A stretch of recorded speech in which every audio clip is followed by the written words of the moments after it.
Hi friends, இந்த டெம்ப்ளேட்டர் video வந்துட்டு உங்களுக்கு தேவைன்னா டிஸ்கஷனில் லிங்க் இருக்குது, நீங்கள் எடுத்து டவுன்லோட் பண்ணி யூஸ் பண்ணிவிடுங்க.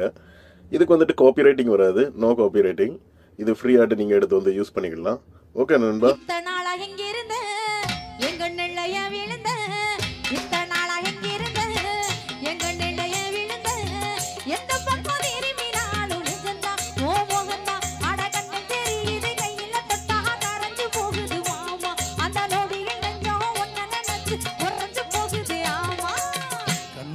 காதலியே பொன்மணிய பூங்குயிலே, கண்மணிய காதலியே பொன்மணிய பூங்குயிலே, கட்டி ஒன்னால